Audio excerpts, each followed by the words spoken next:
시간 예배 가운데 오신 우리 사랑하는 성도 여러분들 주님의 이름으로 환영하고 축복합니다. 우리 예배를 준비하며 찬송가 597장 함께 찬양하도록 하겠습니다.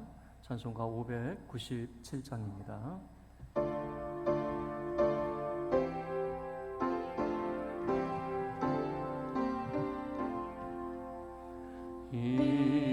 이전에 주님을 내가 몰라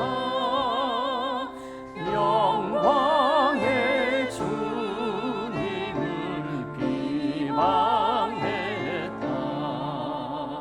지극한 그의 내게 넘쳐 날 불러주시니 고마워라. 나 받은 달란트 얼마론가 나 힘써 그것을 남기어서 갑절로 주님께 같이 오며 충성된 종이라 상 주시리. 전하고 무능한 나에게도 귀중한 직분을 맡기셨다. 그에 고맙고 고마워라. 이 생명 바쳐서 충성하리. 나는 일들이 하고 적어 금열매 눈앞에 안 배워도 주님께 죽도록 충성하면 생명의 면류와 얻으리. 3절입니다. 전하고 무능한 나에게도 귀중한 직분을 맡기셨다. 그은혜 고맙고 고마워라. 이 생명 바쳐서 충성하리. 나는 일들이 하고 적어 금열매 눈앞에 안 배워도 주님께 죽도록 충성하면 생명의 면류관 얻으리라. 아멘. 이 시간 우리 주님이 가르쳐주신 주기도로 우리의 마음을 주님께로 향하도록 하겠습니다. 하늘에 계신 우리 아버지여, 이름이 거룩히 여김을 받으시오며 나라의 임하옵시며 뜻이 하늘에서 이룬 것 같이 땅에서도 이루어지이다. 오늘날 우리에게 일용할 양식을 주옵시고 우리가 우리에게 죄 지은 자를 사하여 준 것 같이 우리 죄를 사하여 주옵시고 우리를 시험에 들게 하지 마옵시고 다만 악에서 구하옵소서. 나라와 권세와 영광이 아버지께 영원히 있사옵나이다. 아멘. 예배를 위해서 합심하여 기도하겠습니다. 하나님이 우리의 죄악을 용서하여 주시고 우리에게 크신 은총으로 함께 하시며 하나님 홀로 영광을 받으시는 이 복된 주일 아침이 될 수 있기를 우리 다 같이 합심하여 기도하겠습니다. 거룩하신 하나님 아버지, 주의 자비하심으로 우리를 부르시며 하나님 앞에 예배자로 하나님 겸손한 마음으로 주의 이름을 부르며 주님의 은총을 구하게 하시니 참 감사드립니다.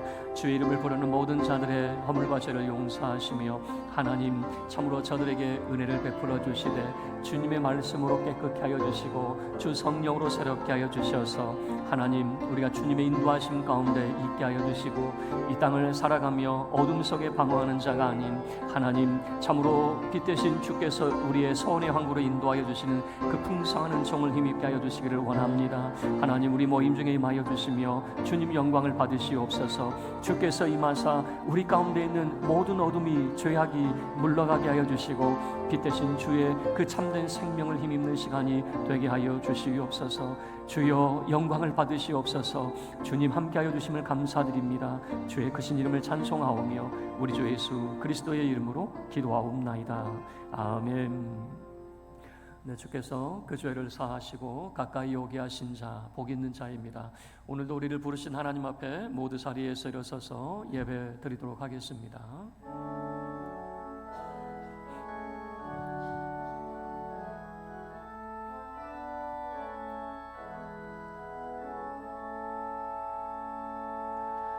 고개 들어 주를 맞이해 엎드리어 경배하며 찬양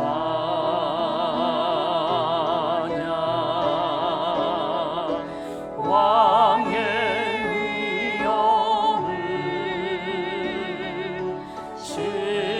영과 진정한 찬양으로 영광 돌려 만왕의 왕께. 하나님은 영이시니 예배하는 자가 영과 진리로 예배할지니라.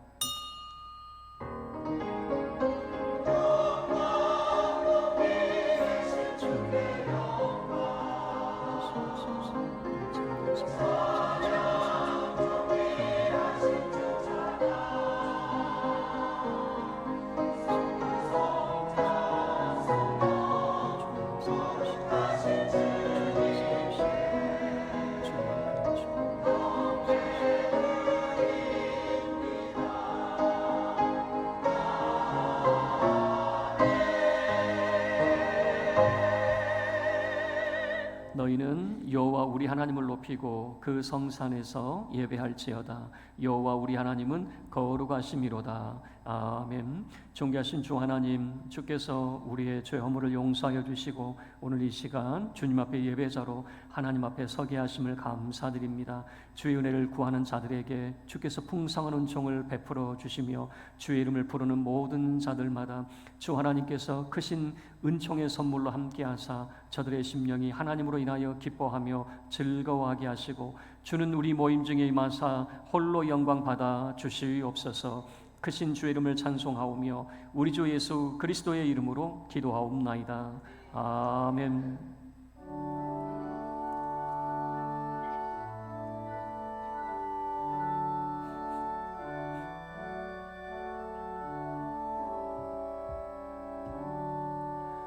찬송으로 보답할 수 없는 큰 사랑 주님께 영광 할렐루야. 형제 자매 모두 함께 모여 찬송해 주님께 영광 할렐루야. 하나님의 자녀여 크게 찬송 부르며 밝고 거룩한 길로 기쁨으로 나아가 주의 보좌 앞으로 속히 들어가겠네. 주님께 영광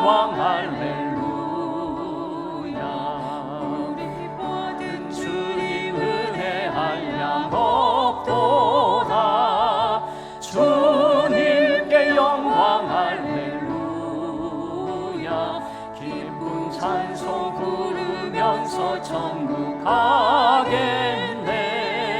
주님께 영광 할렐루야.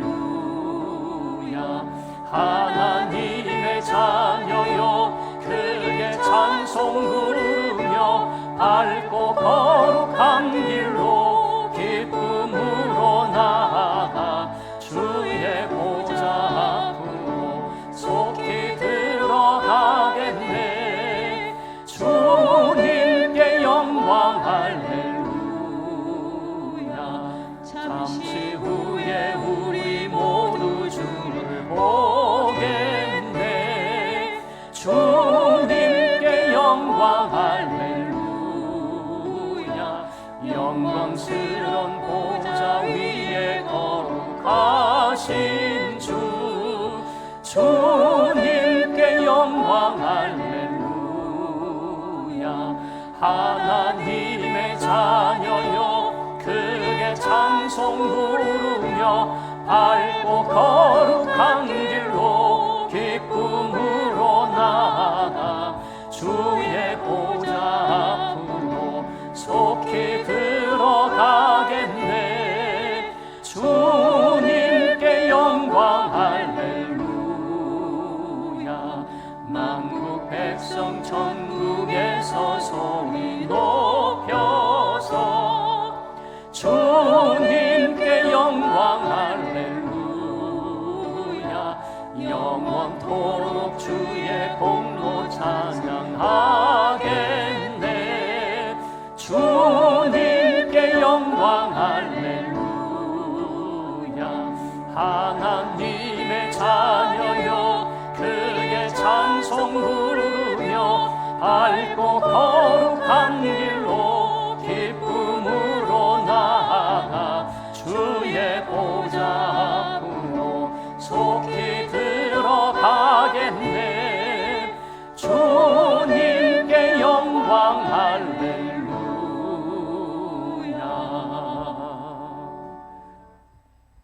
여호와께서 내 음성과 내 간구를 들으심으로 내가 그를 사랑하는도다. 그의 귀를 내게 기울이셨으므로 내가 평생에 기도하리로다. 사망의 줄이 나를 두르고 수월의 고통이 내게 이르므로 내가 환난과 슬픔을 만났을 때에 내가 여호와의 이름으로 기도하기를 여호와여 주께 구하오니 내 영혼을 건지소서 하였도다. 여호와는 은혜로우시며 의로우시며 우리 하나님은 긍휼이 많으시도다. 여호와께서는 순진한 자를 지키시나니 내가 어려울 때에 나를 구원하셨도다. 내 영혼아 내 평안함으로 돌아갈지어다. 여호와께서 너를 후대하심이로다.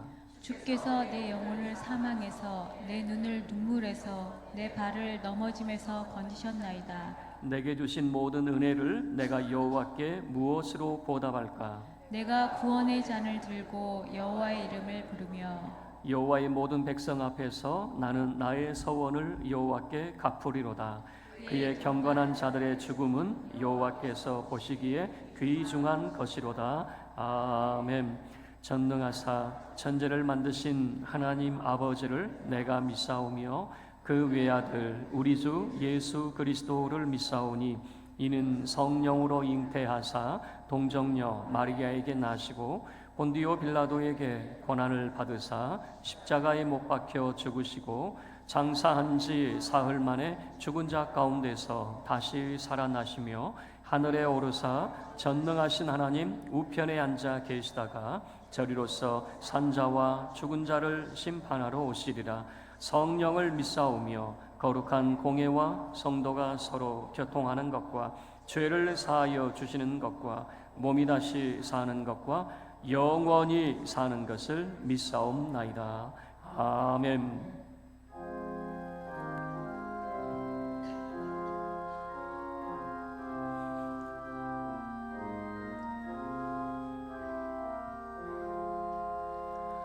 나 같은 본분은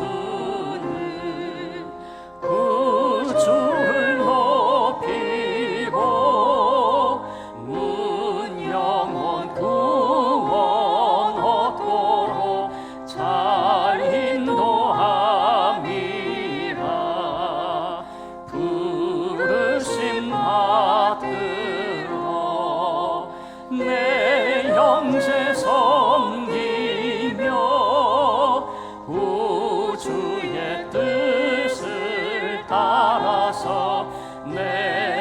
충성 다하리.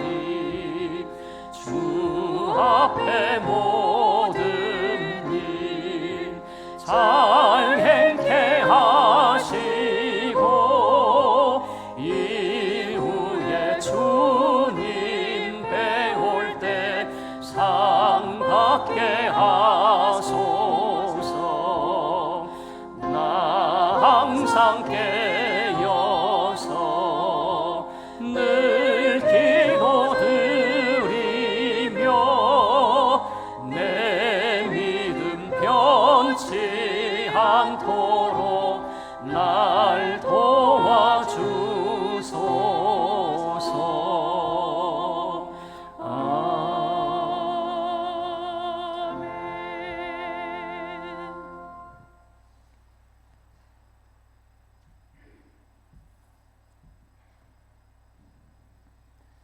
생명의 근원 되시며 우리의 소망 되시는 하나님 아버지, 영과 진리로 예배를 드리오니 홀로 영광 받으시옵소서. 지난 한 주간도 주님의 은혜 아래 지내온 것 감사드립니다. 우리의 죄와 허물을 용서하여 주시옵소서. 죄에 억눌려 살지 않도록 하시고 십자가의 보혈로 구원하여 주신 예수 그리스도께서 감사와 기쁨으로 살아가는 믿음으로 인도하여 주시옵소서. 삶의 무게로 마음이 외롭고 무기력하며 육신의 아픔으로 살아가는 성도님들의 심령을 긍휼히 여겨 주시고 영육간의 강건함으로 회복되어질 수 있도록 은혜를 베풀어 주시옵소서. 강남중앙교회 청년들의 믿음이 온전하고 강건하도록 축복의 통로가 되고 꿈과 비전의 공동체가 되어지는 교회로 거듭날 수 있도록 인도하여 주시옵소서. 청년들이 여러 가지 문제로 고민하고 있습니다. 예수님께서 청년들의 마음을 어루만져 주시고 답답한 마음을 풀어 주시옵소서. 열심히 믿음 생활하는 청년들에게 더욱 앞길을 열어 주시고 하는 일마다 형통하게 인도하여 주시옵소서. 교회의 머리가 되신 예수님, 우리 교회가 하나님 앞에 바른 진리로 나아가도록 인도하여 주시옵소서. 말씀이 충만하고 은혜가 충만하여 성령 충만한 교회로 인도하여 주시기를 바라옵나이다. 오순절 마가의 다락방에 모여 기도하던 무리들에게 보혜사 성령을 보내주신 주님을 생각하며 기도하는 교회로 인도하여 주시기를 바라옵나이다. 보이지 않는 하나님을 사랑하기를 바라고 원하는 믿음으로 살아왔듯이 눈에 보이는 성도님 사랑하기를 소홀히 하지 않도록 이끌어 주시옵소서. 북녘 땅에서 죽음을 각오하고 믿음으로 살아가는 그루터기의 신앙생활에 대하여 듣고 나서 우리의 믿음 생활이 부끄러울 때가 많습니다. 자유대한민국에 살면서 하나님께서 바라시는 삶으로 인도하여 주시기를 원하오니 우리의 영안을 열어주시고 우리의 마음에 깨닫게 하여 주시옵소서. 예배를 위해 아침 일찍부터 수고하고 헌신하는 모든 손길 위에 은혜를 더하여 주시기를 바라옵나이다. 하나님 영광을 위한 교회의 모든 수고하는 헌신이 협력하여 선을 이루도록 인도하여 주시옵소서. 말씀을 전하시는 담임 목사님의 영육간에 강건하게 하시고 피곤치 않도록 영적 사역을 잘 감당할 수 있도록 성령님이 함께하여 주시기를 바라옵나이다. 교회의 사역과 행정을 돌보시는 교육자님들에게도 피곤치 않도록 성령님이 강권적으로 인도하여 주시기를 원하옵나이다. 예루살렘 찬양대 대원들에게 하나님의 축복과 은혜를 덧입혀 주시옵고 입술로 부르는 찬양으로 하나님께 영광을 돌리오며 예수 그리스도의 이름으로 기도하옵나이다. 아멘.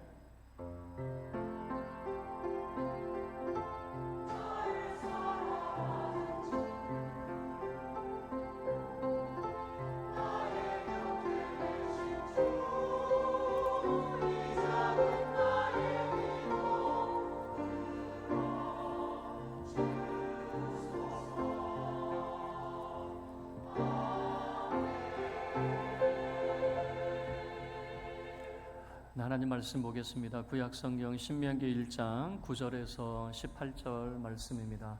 구약성경 259쪽입니다.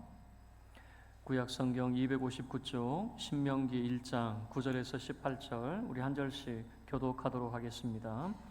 그때에 내가 너희에게 말하여 이르기를 나는 홀로 너희의 짐을 질 수 없도다. 너희의 하나님 여호와께서 너희를 번성하게 하셨으므로 너희가 오늘날 하늘의 별같이 많거니와 너희 조상의 하나님 여호와께서 너희를 현재보다 1000배나 많게 하시며 너희에게 허락하신 것과 같이 너희에게 복 주시기를 원하노라. 그런즉 나 홀로 어찌 능히 너희의 괴로운 일과 너희의 힘겨운 일과 너희의 다투는 일을 담당할 수 있으랴. 너희의 각 지파에서 지혜와 지식이 있는 인정받는 자들을 택하라. 내가 그들을 세워 너희 수령을 삼으리라 한즉 너희가 내게 대답하여 이르기를 당신의 말씀대로 하는 것이 좋다 하기에 내가 너희 지파의 수령으로 지혜가 있고 인정받는 자들을 취하여 너희의 수령을 삼되 곧 각 지파를 따라 천부장과 백부장과 50부장과 10부장과 조장을 삼고 내가 그때에 너희의 재판장들에게 명하여 이르기를 너희가 너희의 형제 중에서 송사를 들을 때에 쌍방간에 공정히 판결할 것이며 그들 중에 있는 타국인에게도 그리할 것이라. 재판은 하나님께 속한 것인즉 너희는 재판할 때에 외모를 보지 말고 귀천을 차별 없이 듣고 사람의 낯을 두려워하지 말 것이며 스스로 결단하기 어려운 일이 있거든 내게로 돌리라. 내가 들으리라 하였고 내가 너희의 행할 모든 일을 그때에 너희에게 다 명령하였느니라. 아멘. 준비하신 예물을 하나님께 드리겠습니다.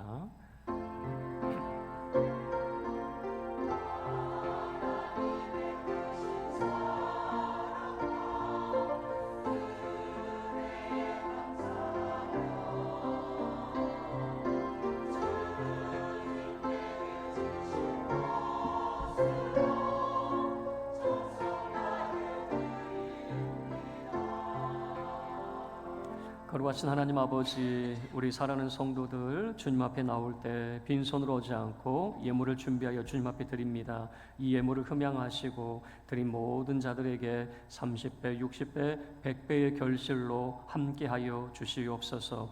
특별히 하나님의 것을 구별하여 11조 예물 드린 자에게 그 산업의 복을 주시옵소서. 감사 예물 드린 자에게 때를 따라 돕는 주님의 은혜가 있게 하여 주시고 선교와 구제 예물 드린 자에게 하늘의 신령한 복과 땅에 기름진 것들로 풍성케 하여 주시옵소서. 건축 예물 드린 자마다 그 가정에 평안을 주시고 그 자녀들이 다 잘되게 하여 주시옵소서. 우리 사랑하는 성도들에게 물질의 복을 허락하사 더 많은 것으로 주를 섬기게 하시고 가난하고 어려운 이웃을 돕는 자의 삶이 되게 하여 주시옵소서. 이 시간 손입이 함께하지 못하고 멀리 출타 중에 있으며 병마와 싸우고 있는 우리 사랑하는 성도들 주님 기억하사 어디에 있든지 같은 은혜로 돌보아 주옵소서. 우리 주 예수 그리스도의 이름으로 축복하며 기도하옵나이다. 아멘.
아멘. 네, 귀한 찬양 감사합니다.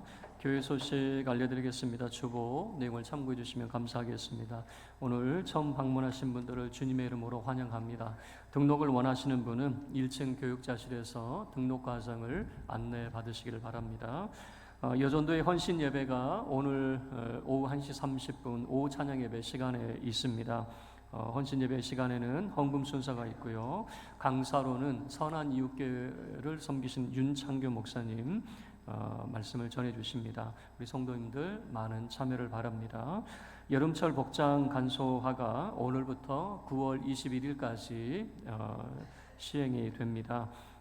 예배 섬김이 우리 찬양대를 포함해서 상의 재킷 그리고 넥타이를 하지 않는 여름철 복장 간소화 기간입니다.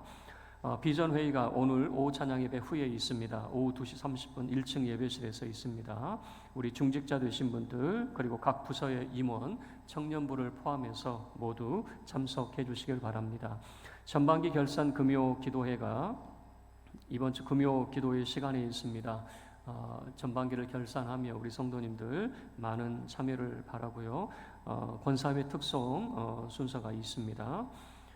떡과 과일을 대접하는 가정이 있습니다. 우리 신경호 사모님 가정에서 장례 마침에 감사하여 떡과 과일을 대접합니다. 루디아 여전도의 친교회가 이번 주 목요일 서산 해미 순교성지에서 있습니다. 교회에서는 목요일 오전 7시 30분 출발합니다. 장례 소식입니다. 신경옥 사모 모친, 배명 목사, 담임 목사, 장모 은혜 가운데 장례를 마쳤습니다. 할렐루야. 반갑습니다. 우리 옆에 분들과 인사하겠습니다. 사랑합니다. 축복합니다. 우리 인사하도록 하겠습니다. 네, 오늘도 주님의 크신 은총이 우리 사랑하는 성도 여러분들 가운데 함께 하시고 하나님의 선한 능력이 여러분이 하나님 앞에 참된 예배자로 이웃을 섬기는 봉사자로 전도와 선교의 사역자로 이런 선한 능력의 삶으로 하나님이 세워주시기를 주님의 이름으로 축원합니다. 오늘 본문의 말씀을 가지고 함께 짐을 지는 사람이라고 하는 제목으로 우리 함께 은혜를 나누도록 하겠습니다. 신명기는 광야 40년 세월을 마치고 광야를 벗어나서 모압 평지에서 이 모세가 새롭게 다시 그 율법을 전하는 그런 내용이 신명기의 그런 내용입니다. 죄송합니다. 제가 워치를 새로 샀는데 사용법을 모르겠어요. 그래서 죄송합니다.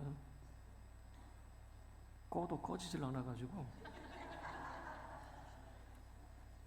네. 껐는데 계속 켜주고 이거 제가 잘 모르겠어요. 사용법을 몰라가지고 어디까지 했죠? 신명기 왜 다시 말씀을 전해야 되느냐? 이미 출애굽기라고 하는 시내산에서 말씀을 전했는데 왜 다시 율법을 언급을 해야 되느냐? 그 이유는 40년 동안에 시내산에서 말씀을 들었던 이 세대가 다 죽었습니다. 그리고 모압 평지 이제 요단강만 건너면 약속의 땅인데 이 모압 평지에 모여든 사람은 다음 세대입니다. 시내산 세대가 아니고 다음 세대가 이제 모압 평지에 있기 때문에 그들에게 모세가 새롭게 다시 한번 과거 역사를 이야기하고 율법을 다시 한번 언급하는 내용이 신명기의 내용인데 오늘 본문의 말씀은 이스라엘 공동체의 천부장, 백부장, 50부장 이런 제도가 생기게 된 이유를 이제 설명하는 것이 이제 본문의 내용입니다. 크게 세 가지 내용으로 살펴보려고 하는데 모세는 자기 홀로 짐을 질 수 없다라고 표현을 하죠. 여기 홀로라고 하는 표현이 나타나요. 그리고 사람을 세우면서 수령을 세우는 모습이 나타나고 그들을 재판장이라고 재판과 관련되어서 이런 표현들이 나타나는데 이 세 가지 내용으로 함께 은혜를 나누도록 하겠습니다. 첫 번째는 홀로라고 하는 표현이거든요. 9절 말씀을 보시면 우리 함께 합독하죠. 9절 시작. 그때에 내가 너희에게 말하여 이르기를 나는 홀로 너희의 짐을 질 수 없도다. 홀로라고 하는 자 너희의 짐을 진다라고 하는 건데 홀로라고 하는 이런 표현을 써요. 모세는 사실 모세 주변에는 많은 사람이 있지 않았습니까? 아말렉과 전쟁을 할 때에 아론과 훌이 그에게 곁에 있었고 그리고 여호수아가 시종으로서 늘 모세와 함께하고 있었는데 왜 홀로라고 하는 이런 표현을 쓸까? 우리 인생은 모든 사람이 홀로 인생입니다. 이 부부간에 서로 의지하고 살고 그러니까 되게 가까울 것 같고 서로 도움이 될 것 같은데요. 제가 주부들에게 물어봐요. 남편이 잘 도와줍니까? 택도 없는 소리예요. 그냥 그 가정의 모든 짐을 주부가 혼자 지고 가는 거예요. 남편들에게 물어봐요. 아내가 잘 도와줍니까? 자녀들이 잘 도와줍니까? 택도 없는 소리예요. 자기 혼자 그 가정에 대한 가장의 짐을 홀로 지고 가고 있는 거예요. 어떻습니까? 여러분 인생을 보면 누군가 여러분 잘 도와줍니까? 도와주는 것이 아니라 내 인생 홀로 그 무거운 짐을 지고 가는 이런 모습 아니겠습니까? 우리의 인생도 그렇습니다. 또 신앙의 공동체도 그렇습니다. 홀로라고 하는 거예요. 어떤 문제들이 생기면 모세에게 득달같이 달려와서 원망하고 불평하는 백성들, 물이 없다고 불평합니다. 먹을 것이 없다고 불평합니다. 길이 나쁘다고 불평을 합니다. 늘 원망하고 불평하고 뭔가 문제가 생기면 모세에게 달려와서 원망하는 이런 모습이죠. 그래서 모세도 하나님 앞에 늘 하소연하면서 하는 이야기가 뭐냐면 이 많은 사람을 어찌 나에게 다 맡기셨습니까? 나 홀로 이 많은 사람을 내가 어찌 감당합니까? 라고 하는 그런 하소연도 하게 되죠. 한 번은 광야에 있을 때 모세의 장인 이드로라고 하는 미디안의 제사장이거든요. 이드로가 방문을 합니다. 모세가 얼마나 참 대단한 이야기를 하는지 애굽에서 하나님의 능력, 홍해를 건너는 이야기, 시내산에 오기까지 반석에서 물이 터지고 그리고 광야에 먹을 양식이 없는데 만나를 주시는 하나님, 이 놀라운 기적적인 이야기들을 이야기를 했죠. 얼마나 놀라운 이야기입니까? 그리고 그 다음 날이 되었습니다.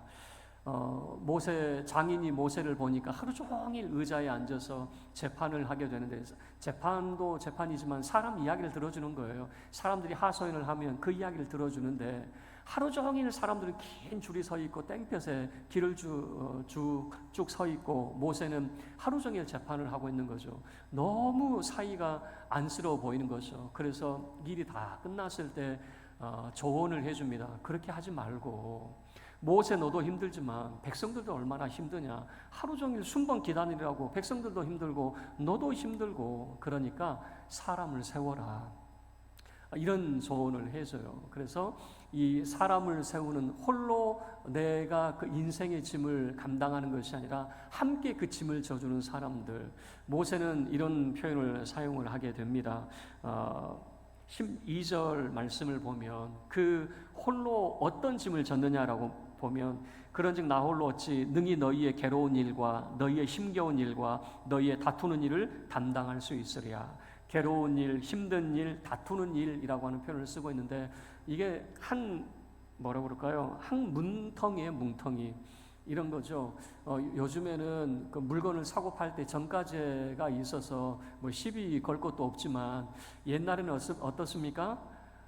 사는 사람은 어쨌든 깎으려고 하죠. 막 깎아요. 그리고 파는 사람은 어떻습니까?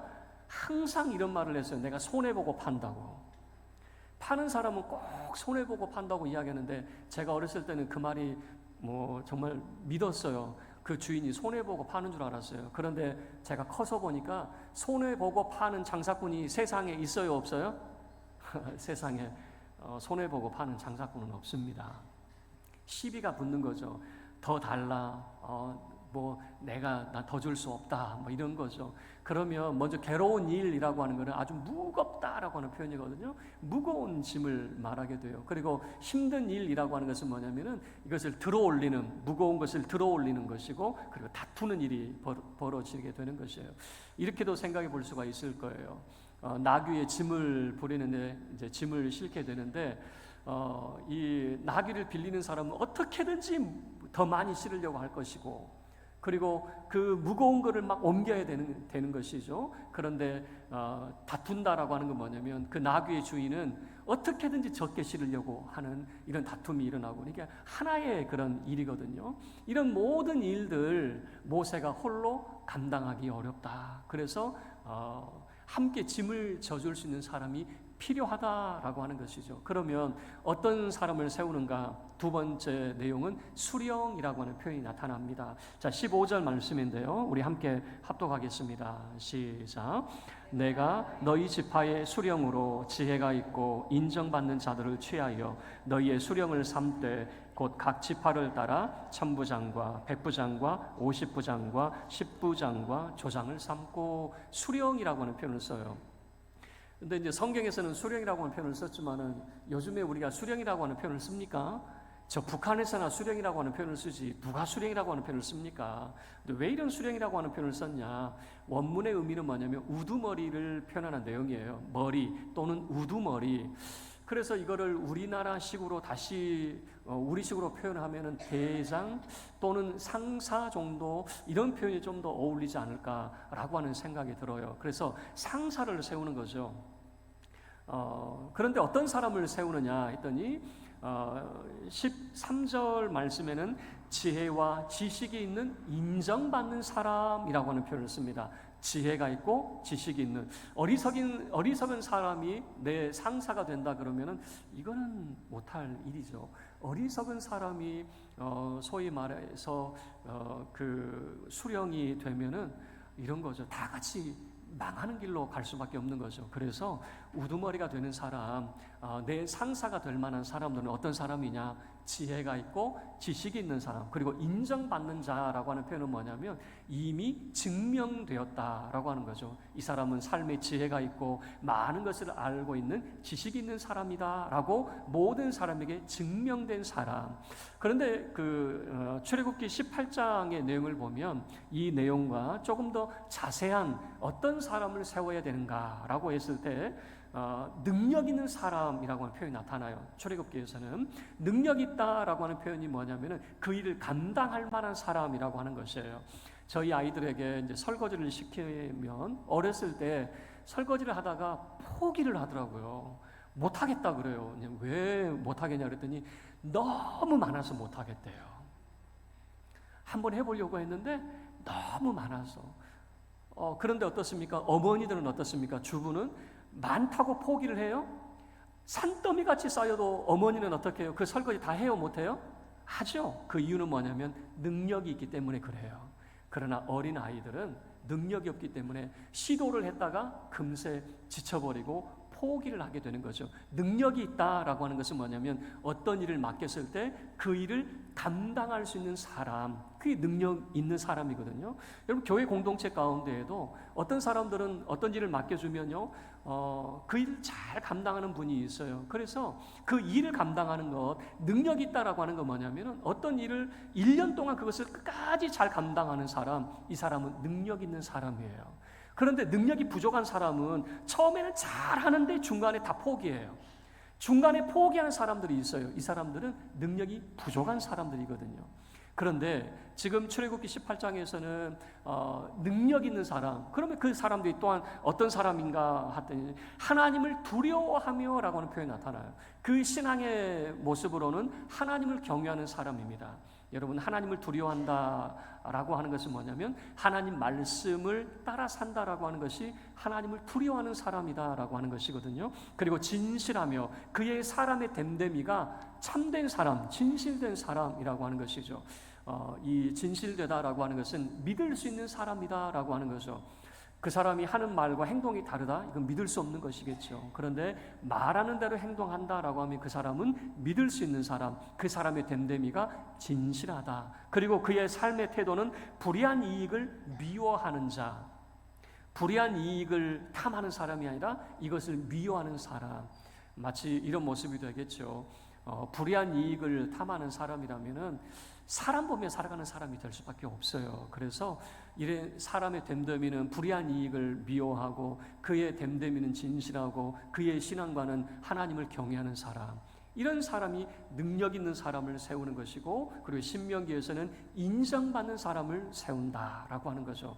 이렇게 보면 참 뭐라고 그럴까요? 사람을 세울 때 참 할 만한 사람이 그 일을 하는구나 이렇게 생각할 수가 있겠죠. 그런데 우리가 15절 말씀에 놓쳐서는 안 되는 내용이 등장이 됩니다.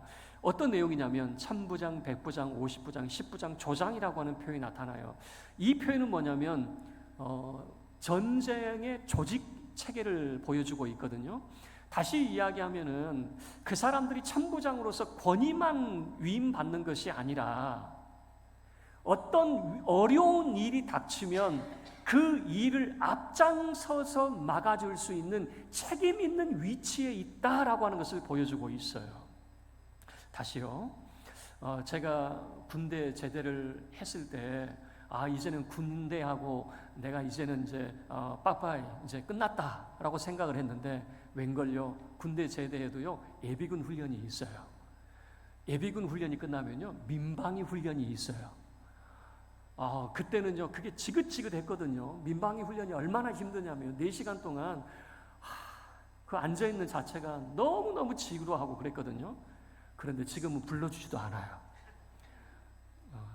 이게 불러주지 않는다라고 하는 건 뭐냐면 생물학적으로 이제는 전쟁이 벌어지면 민폐가 되니까 생물학적으로 노인에 속하게 되는가 봐요.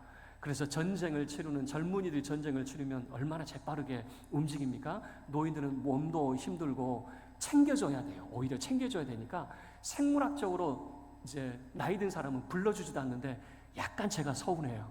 이제는요 불러주지도 않아요. 전쟁이 일어나면요 저 이제 동원도 되지 않아요.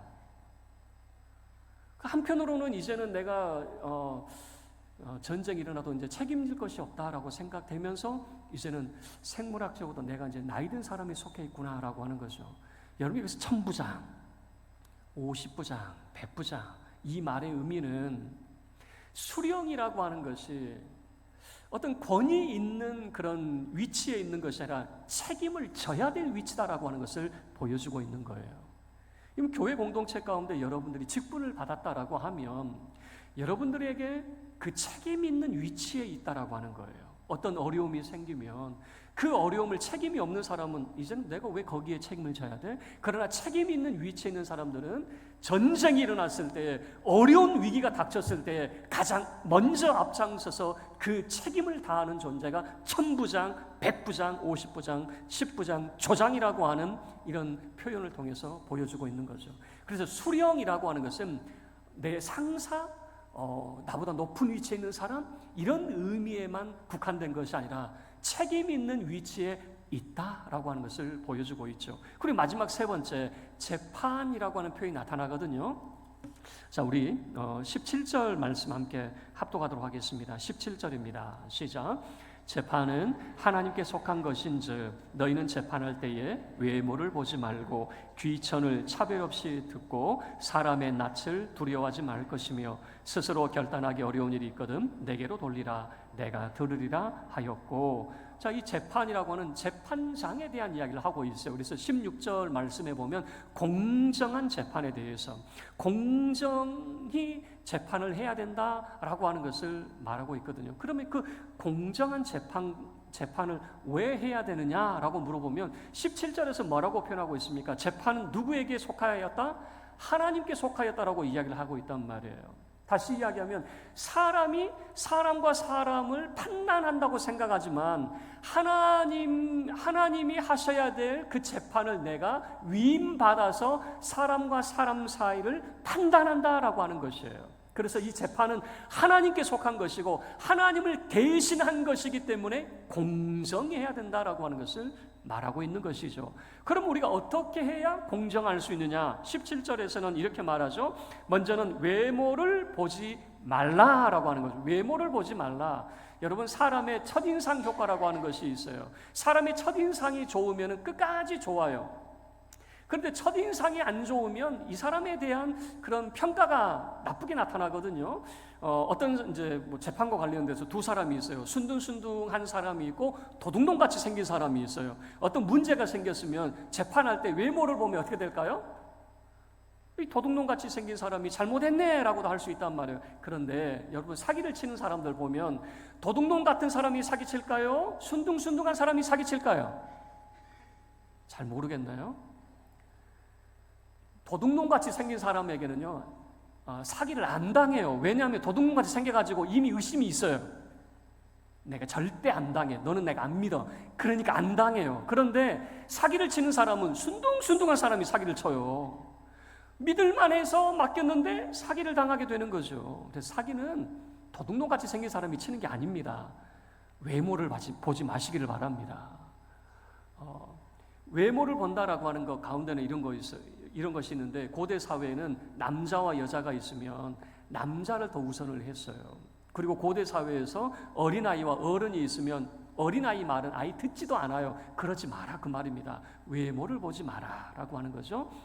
그럴 때 공정한 재판이 이루어진다라고 하는 거예요. 자, 그리고 계속 17절 말씀에 귀천을 차별 없이 듣고 라고 하는 표현을 써요. 귀천을 차별하지 마라 라고 하는 거죠. 귀천이 뭡니까? 부자가 있고 가난한 사람이 있습니다. 귀족이 있고 천민이 있습니다. 그러면 이런 귀천을 보고 차별하지 마라라고 하는 것을 보여주고 있어요. 제가 전도를 할 때에도 우리 전도 대원들에게 제가 부탁하는 게 있어요. 옷 깨끗하게 입어라. 이렇게 이야기를 해요. 여러분 전도를 할 때 전단지 이렇게 주는데 추리닝 입고 허술하게 입고 하잖아요. 아무도 안 받아요. 그런데 양복 딱 빼입고 전단지 나눠주잖아요. 다 받아요. 왜 그럴까요? 나를 보고 하거든요. 내가 그래서 우리 여자 집사님 권사님들에게도 전도할 때는 화장도 하고 예쁘게 하고 옷도 예쁘게 입으시고, 왜냐하면 강남중앙교회 얼굴이거든요. 옷도 허술하게 입고 꾀죄죄하게 얼굴도 그냥 머리도 막 이게 듬성듬성 올라가가지고 하면요, 강남중앙교회 성도 그러면요 교회가 꾀죄죄하게 보이는 거예요.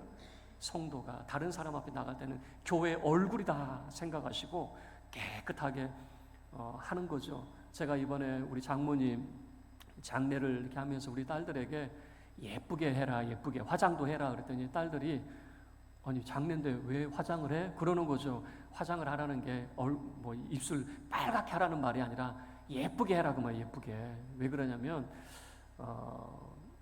장례식에 온 손님들이 저는 사실은 저희 장모님의 자랑거리예요. 목사 사위.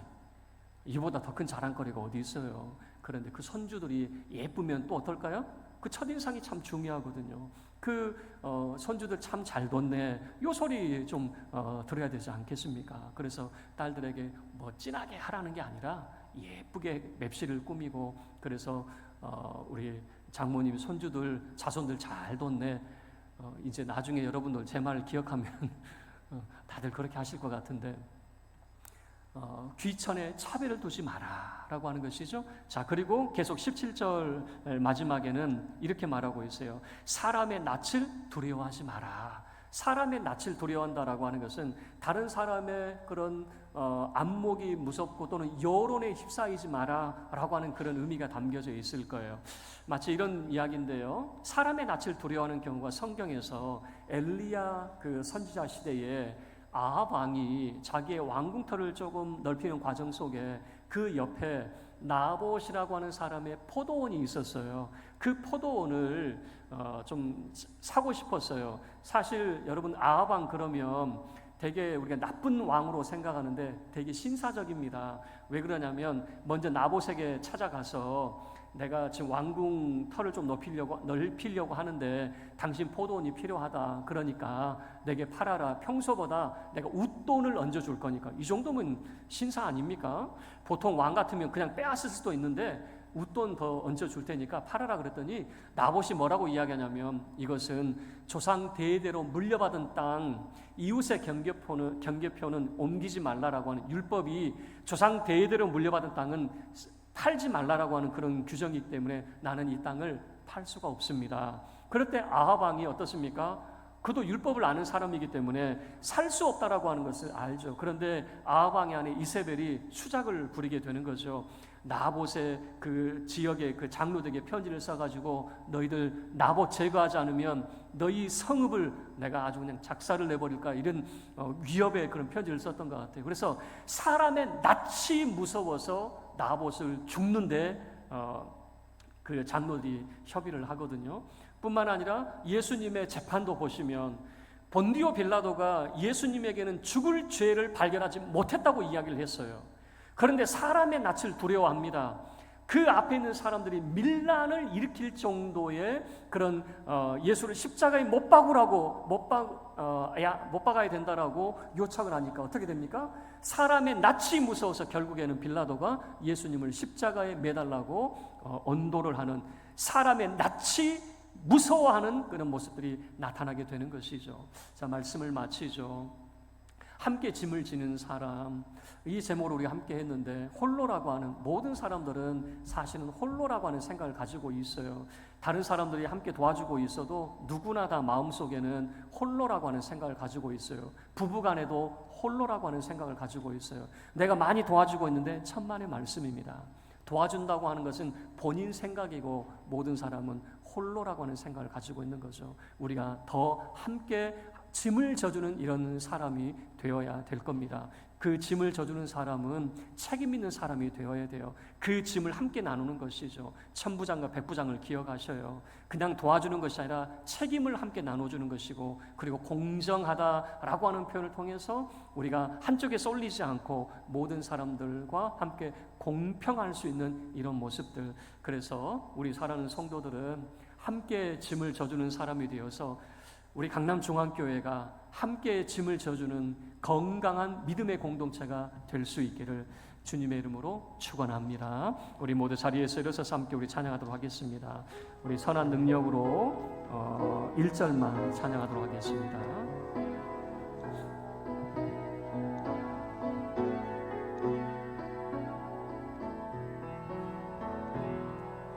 주 선한 능력으로 하시네,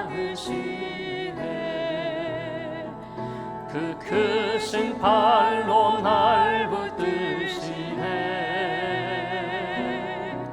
절망 속에도 흔들리지 않고 사랑하는 주 얼굴 구하리. 선한 능력으로 일어서리.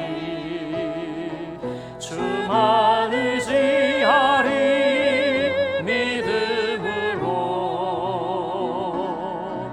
우리 고대 안에 주 오실 그날, 영광의 새날을 맞이하. 선한 능력으로, 선한 능력으로 일어서리. 주만 의지하리. 믿음으로 우리 고대 안에 주 오실 그날, 영광의 새날을 맞이하리. 우리 교회 문을 나서기 전에 우리 함께 기도하고 헤어지기를 원합니다. 함께 짐을 지는 사람이 될 수 있기를 바랍니다. 함께 짐을 진다라고 하는 것은 책임을 나누어지는 것이고, 한쪽으로 치우치지 않고 공평할 수 있는 사람이 될 것입니다. 저와 여러분의 삶이 이런 함께 짐을 지는 사람이 되어서 우리 강남중앙교회 건강한 공동체로 세워갈 수 있기를 우리 주여 간절히 한번 외치고 함께 기도하겠습니다. 주여, 거룩하신 하나님 아버지여, 영광을 받으시옵소서. 우리가 참으로 주님 앞에 어떤 사람이 되어야 될지, 주의 몸된 공동체를 하나님께 세워나갈 때 사랑으로 하나가 될 수 있도록 하여 주시고, 함께 짐을 지는 사람이 되게 하여 주시기를 원합니다. 홀로 하나님 그 짐을 지기에 힘겨워하는 사람들이 있습니다. 거룩하신 하나님 아버지, 참으로 아무 문제가 없는 사람인 것 같지만 돌아보며 하나님 홀로 그 힘겨운 짐을 지고 가는 사람들이 있습니다.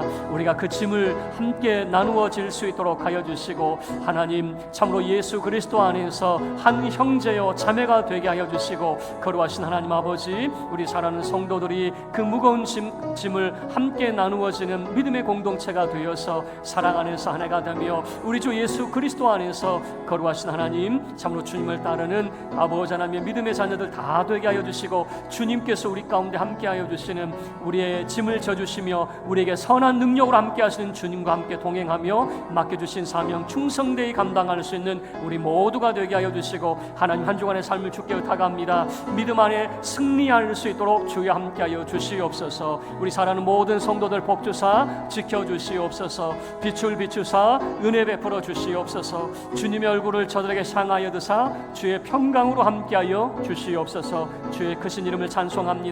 우리 주 예수 그리스도의 이름으로 기도하옵나이다. 아멘.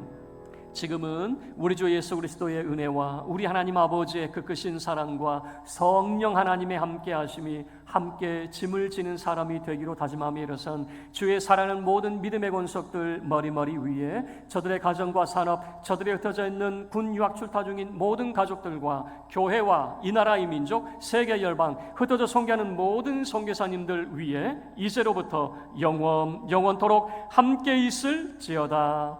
아멘.